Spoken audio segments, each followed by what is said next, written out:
ವಿಧಾನ ಪರಿಷತ್ನಲ್ಲೂ ರಾಜೀನಾಮೆ ರಾದ್ಧಾಂತ. ಕೇವಲ ವಿಧಾನಸೌಧದಲ್ಲಿ ಮಾತ್ರ ಅಲ್ಲ, ನಾಗೇಂದ್ರ ರಾಜೀನಾಮೆಗೆ ಬಿಜೆಪಿ ಬಿಗಿ ಪಟ್ಟು. ಅಸೆಂಬ್ಲಿಯಲ್ಲಿ ಮಾತ್ರ ಅಲ್ಲ, ವಿಧಾನ ಪರಿಷತ್ನಲ್ಲೂ ಕೂಡ ಕೋಲಾಹಲ. ಕಲಾಪದಲ್ಲಿ ಭಾರಿ ಕೋಲಾಹಲ ಸೃಷ್ಟಿಯಾಗಿದೆ. ಅಸೆಂಬ್ಲಿಯಲ್ಲಿ ಮಾತ್ರವಲ್ಲ,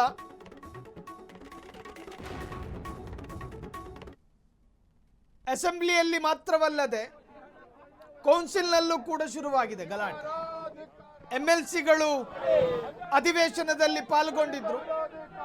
ಆ ಸಂದರ್ಭದಲ್ಲಿದ್ದಂತಹ ಬಿಜೆಪಿ ಎಂಎಲ್ಸಿಗಳು ಮತ್ತು ಜೆಡಿಎಸ್ ಎಂಎಲ್ಸಿಗಳು ಉಭಯ ನಾಯಕತ್ವದ ತೀವ್ರ ತರಹದ ಗದ್ದಲ.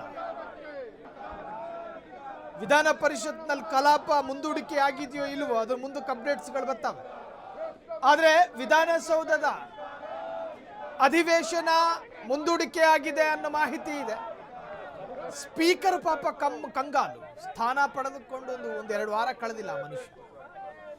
ಈ ಮಲ್ಲ ಯುದ್ಧವನ್ನು ಕಂಟ್ರೋಲ್ ಮಾಡೋದಕ್ಕೆ ಸ್ಪೀಕರ್ಗೆ ಸಾಧ್ಯ ಆಗಲಿಲ್ಲ.